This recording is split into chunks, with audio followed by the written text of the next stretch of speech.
Era tanto che volevo. Buonasera a tutti, quei che ne vede e quei que nos ascolta. Boa noite a todos, aqueles que nos assistem, que nos vê e nos escuta.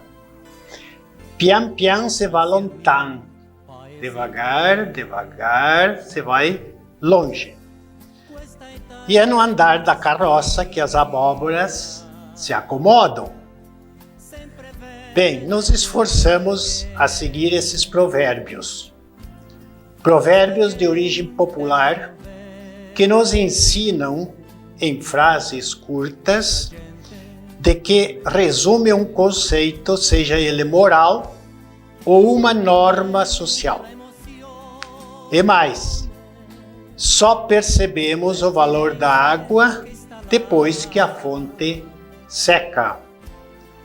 Teremos também provérbios aqui, trabalhados nessas oficinas, e um trabalho também que está sendo desenvolvido pela nossa colega Nedi Terezinha Locatelli. Tudo a seu devido tempo. Compreender de que cada inscrito a essas oficinas, cada qual se inscreveu, pois tem um objetivo específico. Seja qual for o interesse ou objetivo de realizar as oficinas, esse curso, seguir com calma e regularidade. A motivação é crucial e também manter sempre o entusiasmo em alta. Aos iniciantes, sem saber nada da língua, poderá haver alguns desafios pela frente, fáceis de serem contornados ou suplantados. O maior número de oficinas fica para a língua italiana e será focado na aprendizagem das pronúncias, da fala sobre leituras interpretativas, em seus significados e concordância. A gramática terá sua importância, sem adentrar muito em verbos simplesmente decoreba em suas conjugações. De início teremos que nos situar brevemente na história, cultura e língua, em que sua formação é recente, ela não é milenar. Aí vem a pergunta: o que é o italiano? E como surgiu? No caso da língua italiana, como ela é recente e se formou no Brasil, não há necessidade de buscar origens longínquas. Língua é um idioma, que é um conjunto organizado de signos linguísticos, com características fonéticas e vocabulárias próprias. Geralmente, uma nova língua nasce de outra já existente, num processo que pode durar séculos. No caso da língua italiana, nasce de alguns idiomas trazidos pela cultura dos imigrantes italianos que aqui se estabeleceram. Com relação à cultura dos imigrantes estabelecidos no Brasil entre os anos 1830 a 1940, não há mais sobreviventes. Apenas por hipótese, os últimos imigrantes a chegarem em 1940 até os dias atuais, 2020, tem-se um período de 80 anos e dificilmente haverá alguém que ainda vive. Segundo estimativas, somos 30 milhões de descendentes. Esses ítalo-brasileiros mantêm-se e propagam os saberes e fazeres trazidos pelos imigrantes e que construíram sua história e cultura no Brasil, que é repassada de geração a geração. Existe um artigo de Nelson Niero Neto com Vinícius Galera que ele conta que existem 30 milhões de descendentes. A Embaixada Italiana no Brasil, também em 2013, divulgou o número de 30 milhões de descendentes de italianos, cerca de 15% da população brasileira, metade no estado de São Paulo. Diríamos aqui, um parêntese, em 2013 até hoje são 7 anos. Se esses 30 milhões, cada um, teve um filho ou menos, quanto nós teríamos hoje? Não existe estatística ainda de quantos nós somos no Brasil. O país recebeu, no século passado, século XIX e XX, um fluxo enorme de italianos, inicialmente para o trabalho nas lavouras. Esses italianos influenciaram a cultura e os costumes brasileiros. Nesse artigo de Nelson Niero, ele cita Rita Doval, coordenadora do curso de Relações Internacionais da Faculdade Santa Marcelina, onde mantém uma linha de pesquisa sobre migrações e refúgios. A população italiana nesse período estava arrasada. O processo de unificação do país não foi pacífico. Foram guerras, conflitos e revoltas que assolaram a região onde hoje é a Itália, e onde antes havia diversos reinos independentes, que veremos a seguir. Primeiro, questiona-se se esses descendentes italianos sentem saudade da Itália. Muitas saudades dos imigrantes que, forçosamente, tiveram que abandonar a terra natal, abandonar suas famílias, abandonar amigos para viver em um país lontano, país distante e estranho. Saudade, segundo o dicionário da língua portuguesa, a palavra é um substantivo feminino que significa sentimento melancólico, devido ao afastamento de uma pessoa, de uma coisa ou de um lugar, ou a ausência de experiências prazerosas vividas.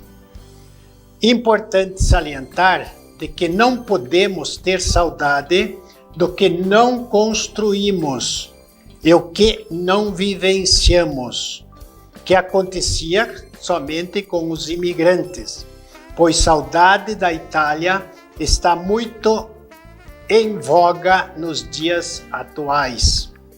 Podemos dizer, ao invés, curiosidade em conhecer, o que muda totalmente o sentido.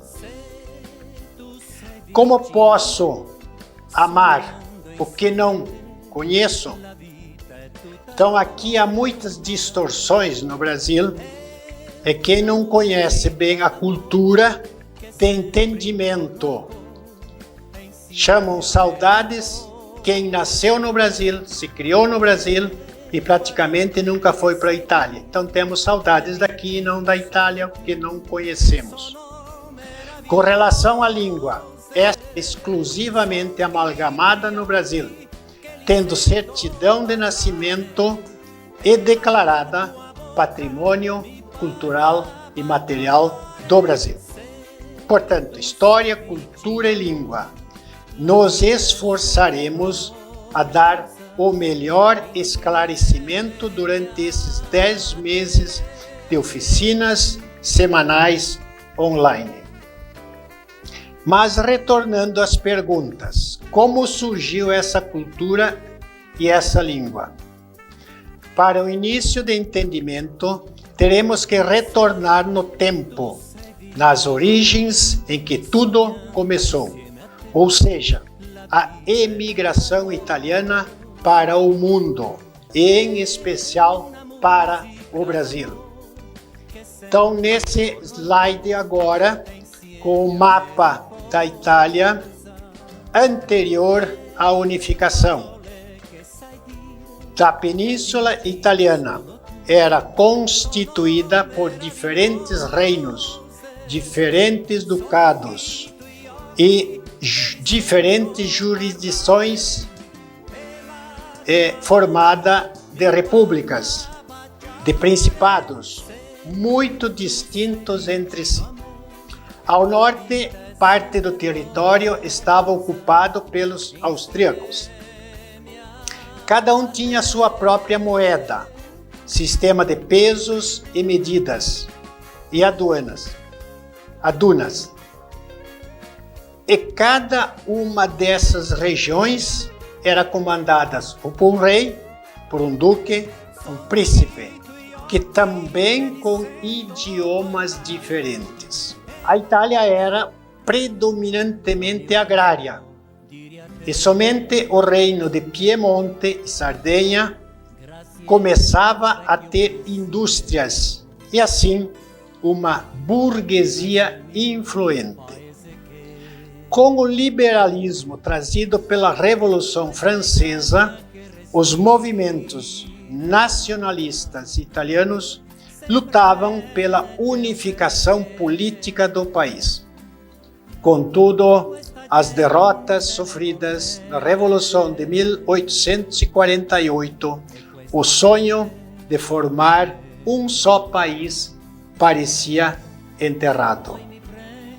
A partir de 1850, no entanto, a luta se reacende com o ressurgimento, ou seja, o ressurgimento dos movimentos pela unidade nacional. Muitas lutas, muitas guerras aconteceram para a sua unificação. Então agora vejam o mapa da unificação da Itália no slide, que a unificação foi um processo de união entre vários reinos que compunham a Península Itálica após a expulsão dos austríacos, que ocorreu na segunda metade do século XIX e terminou em 1871. Com isto, os reinos passaram a formar um só país, o Reino da Itália, sob o reinado de Victor Manuel II. Temos uma pesquisa aqui de Juliana Bezerra como fundamento. Cabe destacar que na continuidade das lutas pela unificação, o revolucionário Giuseppe Garibaldi, ao lado da catarinense Anita, à frente de 1000 voluntários, conhecidos como Camisas Vermelhas, atacou o reino das duas Sicílias e criou condições para a libertação do domínio estrangeiro. Após isso, houve um plebiscito e os habitantes do reino das duas Sicílias decidiram que também queriam ser governados pelo rei Victor Emanuel II. A Itália e o mundo sofreram com início aos 28 de julho de 1914 a 1918 de proporções catastróficas, a Primeira Grande Guerra Mundial. Na Itália, com início em outubro de 1922 e os anos 1926, 27 e 28, a doutrina do fascismo é apresentada por Mussolini como um produto de seu exercício no poder na Itália dos anos 1920. Portanto, após todos esses sofrimentos de medo, de miséria, acontece a grande emigração italiana, que vai dos anos de 1930 a 1940. Eram camponeses miseráveis. Ainda logo após a imigração, o mundo enfrenta e sofre a Segunda Guerra Mundial, de 1939 a 1945, em que esses imigrantes, agora estabelecidos no Brasil, seus descendentes tiveram que ir para a Itália e lutar. E sofrem aqui no Brasil perseguições por não saber falar a língua portuguesa, que será visto mais adiante. No mesmo período da unificação da Itália, acontece também a unificação da língua. O italiano padronizado, escolhido, usado hoje na Itália, é descendente dos dialetos da Toscana, especialmente aquele falado em Florença. Aí nós temos o slide, né? Um registro de onde surgiu a língua oficial. Então, a língua italiana prevalece sobre os dialetos. Na primeira metade do século, o analfabetismo é drasticamente reduzido, graças especialmente à escolarização e ao trabalho do rádio e da televisão. Assim, a Itália adota um dialeto dentre muitos dialetos, desprezando os demais ao esquecimento. Esquece sua história sobre as inúmeras línguas anteriormente faladas. Agora, então, nós temos o mapa Razões da Imigração Italiana, que foram econômicos e socioculturais. No caso específico da Itália, depois de um longo período de mais de 20 anos de lutas para a unificação do país, sua população, particularmente a rural, a mais pobre, tinha dificuldade de sobreviver, quer nas pequenas propriedades que possuía ou onde simplesmente trabalhava, quer nas cidades para onde se deslocava em busca de trabalho. Nessas condições, portanto, a emigração era não só estimulada pelo governo, como era necessária. Entre 1880 e 1976, perto de 13 milhões de pessoas deixaram a Itália para ir morar em outros países também. Uma solução de sobrevivência para as famílias. Assim é possível entender a saída desses brasileiros. Aqui nós temos então o IBGE, Brasil 500 anos, que fala sobre o número de descendentes no Brasil, que também colabora com os 13 milhões. Os italianos, como todos os demais imigrantes, deixaram seu país basicamente por motivos econômicos e socioculturais. A emigração, que era muito praticada na Europa, aliviava os países de pressões socioeconômicas, além de alimentá-los com um fluxo de renda vindo do exterior. E nada desprezível, pois era comum que imigrantes enviassem economias para os parentes que haviam ficado na Itália. Segundo a Embaixada Italiana no Brasil, também de 2013, divulgou o número de 30 milhões de descendentes de imigrantes italianos, cerca de 15% da população brasileira, metade no estado de São Paulo. Esses miseráveis se revoltavam contra o governo, como conta uma carta famosa que ficou na história. Aqui está em português, na verdade ela está no dialeto italiano. Então nós vamos lê-la em português. Um revoltoso escreveu para o ministro: Que coisa entendeis por uma nação, senhor ministro? É a massa dos infelizes. Plantamos e ceifamos o trigo, mas nunca provamos pão branco. Cultivamos a videira, mas não bebemos o vinho. Criamos animais, mas não comemos a carne. Apesar disso, vós nos aconselhais a não abandonarmos a nossa pátria. Mas é uma pátria a terra em que não se consegue viver do próprio trabalho?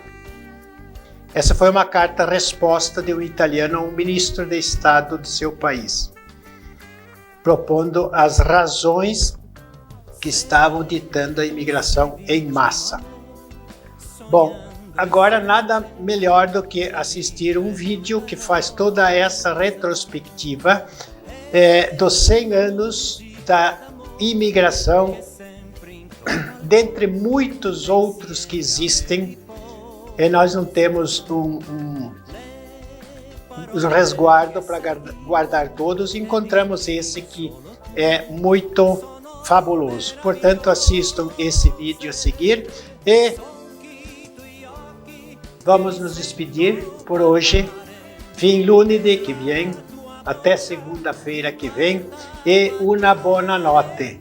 Esteme bem tutti. Todos estejam bem. Grazie. Strucon. Um abraço a todos.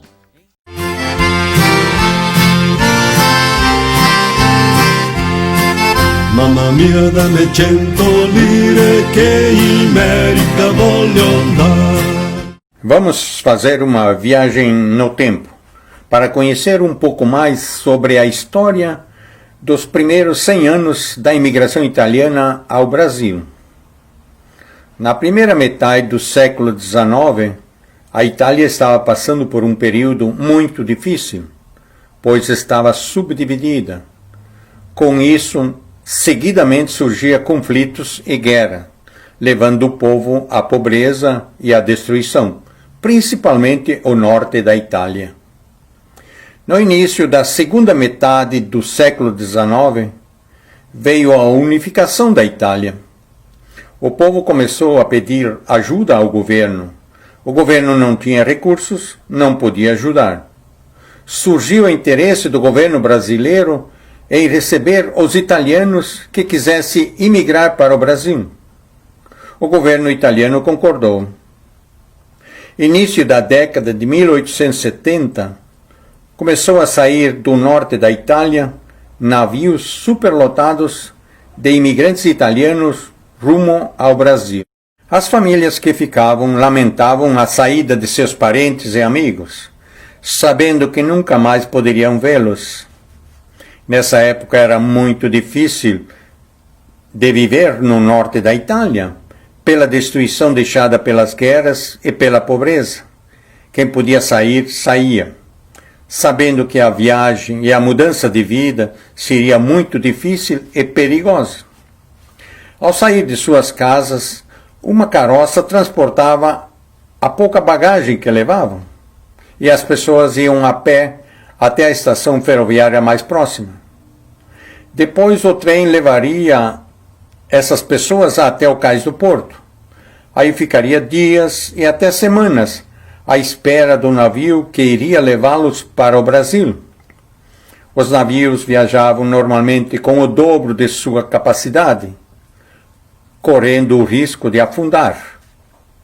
Ao chegar no Brasil, a maioria dos imigrantes era encaminhado para 3 diferentes lugares, conforme foram cadastrados no norte da Itália antes de partir. Um grupo ia para o Espírito Santo, outro grupo ia para São Paulo. Nesses 2 lugares, os imigrantes iam trabalhar nos cafezais, como empregados. O terceiro grupo, o destino era o sul do Brasil, Rio Grande do Sul e Santa Catarina, para trabalhar na terra. A maioria dessas famílias de imigrantes que iam para o sul seriam colocados na Serra Gaúcha. Nas décadas de 1870, 80 e 90, milhares de imigrantes italianos imigraram para o Brasil. As famílias que tinham como destino o Rio Grande do Sul, o fim da viagem era Porto Alegre.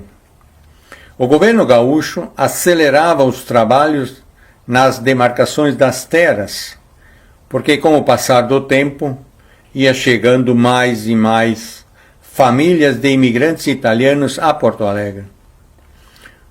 Os grupos de pessoas que faziam o trabalho de demarcar as terras tinha como princípio que todos os pedaços de terra deviam ter uma fonte de água ou acesso direto a um rio ou riacho que passavam entre os morros na Serra Gaúcha. Por isso as terras divididas eram estreitas e compridas. Algumas chegavam a 2.000 metros de comprimento. As famílias de imigrantes ficavam várias semanas em Porto Alegre antes de receber a terra. Ao ser chamada, a família recebia algumas ferramentas para derrubar a mata e trabalhar na terra, como facão, foice, machado, enxada e outros, e também recebia um pouco de alimento e semente para plantar, e uma arma para se proteger dos animais ferozes que habitavam a Serra Gaúcha. A maioria dessas famílias, para chegar a seu destino, que era o pedaço de terra que o governo havia dado, saíam de Porto Alegre em um pequeno barco a vapor. As famílias com destino à colônia dos Bugres, Caxias do Sul, o barco subia o rio Caí. As famílias com destino à colônia de Alfredo Chaves, Veranópolis, Garibaldi e Bento, subiam o rio Taquari. Depois, com um barco menor, seguiam viagem pelo rio das Antas. Era usado os rios como caminhos, porque não existiam estradas. Os barcos iam o mais para cima possível, nos rios, levando as famílias de imigrantes, aproveitando para levar alimento para as famílias de imigrantes que já estavam estabelecidas no meio da mata. Depois retornava pegando produtos que estavam às margens dos rios para levar para Porto Alegre. Para chegar ao pedaço de terra, as famílias seguiam viagem a pé, com auxílio de cavalos e mulas para transportar a pequena bagagem que as famílias levavam junto. O governo gaúcho distribuía as terras dessa forma. As famílias que tinham filhos grandes e um pouco de dinheiro recebiam uma colônia de terra. As famílias que tinham filhos pequenos e pouco ou nada de dinheiro recebiam meia colônia de terra. As famílias, para chegar ao seu pedaço de terra, era acompanhada por um representante do governo. Ao chegar na terra, ele mostrava mais ou menos os limites da divisa da terra. Dadas as informações, o representante do governo abandonava o local. As famílias ficavam praticamente abandonadas no meio da mata. Os primeiros dias, semanas e meses foi um período muito difícil para essas famílias de imigrantes, pois elas não sabiam onde estavam, não conseguiam nem ver o sol, porque estava socada dentro da mata no meio dos morros. Nos primeiros tempos, se abrigava ao redor ou embaixo de troncos de árvore ou pequenas cavernas. O primeiro trabalho era escolher um lugar para abrir uma clareira na mata, para construir um abrigo primitivo, escolhendo perto de uma fonte de água ou um riacho, para facilitar o abastecimento de água ao abrigo. Os primeiros abrigos normalmente eram feitos de galhos de árvores, cobertos de capim ou ramas de árvore. A mata era derrubada e queimada, para depois começar a plantar. A comida era cozinhada em fogo aberto, no interior do abrigo ou fora dele, sempre com muito cuidado de não queimar o abrigo. Mas assim mesmo, seguidamente, alguns abrigos se queimavam. Com o passar do tempo, começaram a construir pequenas casas, feitas de tábua cerada à mão, e também começaram a construir casas de pedra. Ambos os tipos de casas, o telhado era feito de madeira lascada. Dentro começava a ser usado tábua como assoalho. Para cozinhar a comida, começava a surgir a chapa. Ainda tinha um risco muito grande de queimar a casa, porque para alimentar o fogo na chapa era usado lenha de metro. Seguidamente caía brasa no chão e pegava fogo o assoalho. O imigrante italiano acreditava no cristianismo, onde se formava um pequeno grupo de família. Era construída uma capela para, aos domingos à tarde, rezar o terço. Todas as noites, antes de dormir, as famílias rezavam o terço. A mata aos poucos ia sendo derrubada. Depois de seca, faziam as queimadas. Aos poucos, começava a aparecer áreas plantadas. Com o passar do tempo, esses imigrantes não dependiam mais da ajuda do governo para se alimentar, porque já estavam colhendo os alimentos. Quando esses imigrantes se encontravam na igreja, na bodega, ou quando as famílias iam fazer filó, normalmente aos sábados à noite, na casa dos vizinhos, faziam cantorias como essa.